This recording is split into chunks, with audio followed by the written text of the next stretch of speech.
What's up, YouTube? Infernal Silhouette here again. Today I got my Darkworld profile. This is the same profile that I used in the Darkworlds vs. Sam's video I put up. So if any of you guys want to watch that, I'll stick a link in the description for you. I'm probably going to end up separating this into two different videos. The second one being the extra deck and the side deck, and then the first one being the main deck. So, let's get started. Alright, I'm going to start off with the monsters.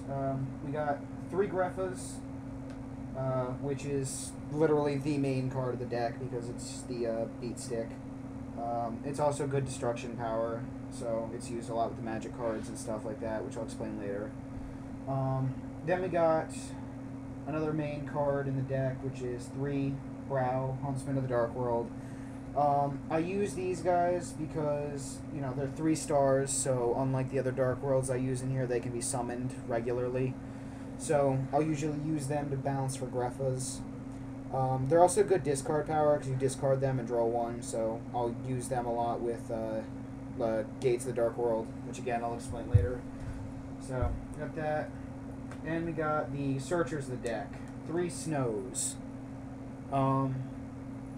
Yeah, the Snows I use mostly because, you know, they're good search power. You can search out anything that has Dark World in the name. So it's pretty much any monster, any magic. So that's definitely useful. Alright, then we got the summoning power of the deck. You know, start putting them over here so you can actually see it. Alright, we got 3 Silvas. Silva and the next card, which is Gold. These guys are pretty much, when you discard them, they're special summoned. So they're good beaters. They both have 2300 attack, and they both have 1400 defense. So you can use them a lot to beat over pretty much whatever. When you have gates on the field, they have 26. So they're good just to beat over whatever your opponent may have, and I'm dropping stuff.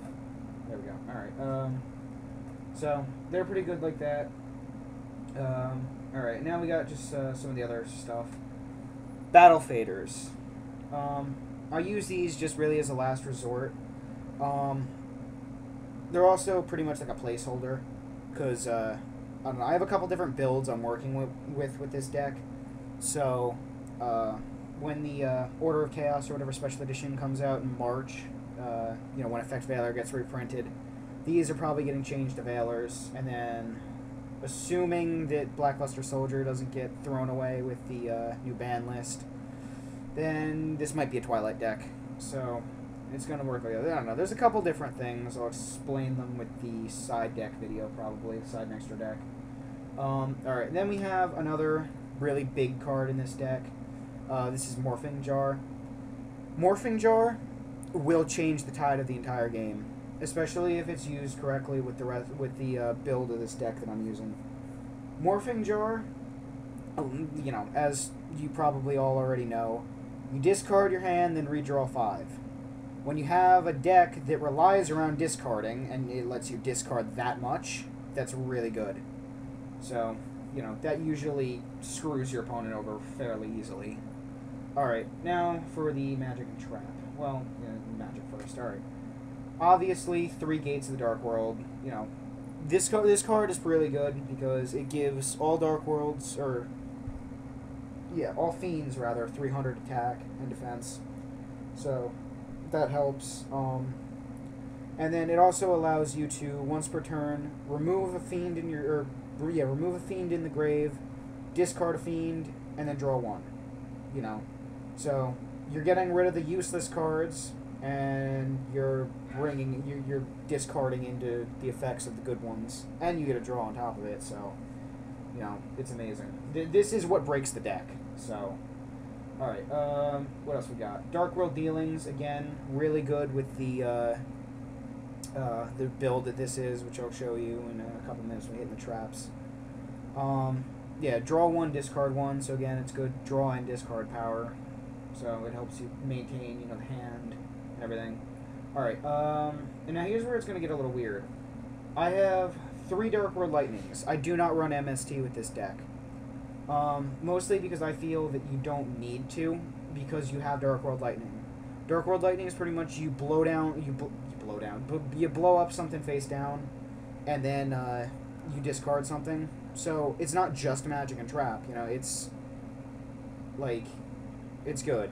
So you can destroy like face down monsters if you're playing one of those like flip decks, or you can, you know, get rid of the back rows, which is it's even better because you can also get rid of your stuff. So you put something face down you don't really want to use, you don't think you need, and then you can blow that up and you still discard into a play. So that's why I use that over MST with this deck. What else we got? We got 2 Allure of Darknesses, which is pretty much, you know, you +2 and then remove 1, which is really good because it helps thin out the deck a little bit when you have like the amount of monsters that you have. So this is really good. And now we have one of the older cards that I use with this deck, the Cheerful Coffin. I pretty much use that because when you play it, you can discard up to 3 monsters from your hand. So when you have that, you know, it's, again, free discard power. You know, you have, you know, 2 silvers and a gold, you know, free 3 monsters on the field. Or, you know, Greffa, you know, free destruction power. So this is really good. You know, this is always something good to draw into whenever, you know, they need it. Then we got Smashing Ground, just, you know, for penetration power, so you can punch through whatever they have and then just attack directly.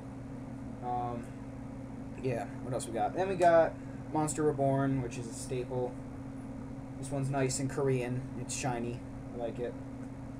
I do have a real one, so that's the only reason why I use the shiny Korean one. Then we have Card Destruction, which is a staple for this deck. You should probably all know what that does. Alright, now we go into the traps. We got 2 Dark Bribes. This one's really good because, again, since you're not using MST with this deck, when you have like someone who's playing a field guard deck or like a continuous trap or something, Dark Bribe.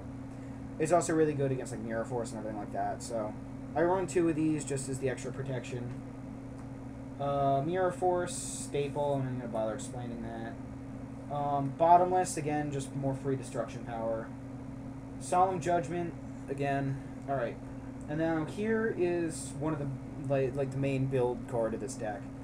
I only run 1 of these because it's one of those cards where if you draw it, it helps the whole deck. But if you don't, you can still win without it. So, it's Forced Requisition. Pretty much this card breaks the whole deck if it's used. Because what happens is, when you have to discard something, your opponent has to discard the same number of cards. So, like with Darkworld Dealings, your opponent doesn't plus off of it. Like, instead of, like, drawing 1 and then discarding 1, your opponent just discards 2. Well, they do draw 1, but they end up having to discard 2, so it's really good. It helps you maintain, like, the control and everything because it thins out your opponent's hand. Yeah. I don't know. I have a Dust Shoot, and I'm thinking about putting it in. I know it's helpful, but I don't know. It's right now sitting in the side deck, so I don't know. I'm thinking about sticking it in there. But anyway, yeah, that's pretty much this build. There are a few other ones, which again I'm going to explain in the second video. So it's been about 8 minutes now. I'm going to cut this video off, and I'm going to start the next one, which is the side deck and extra deck, and the extra builds. So, that's it for right now. Infernal Silhouette out.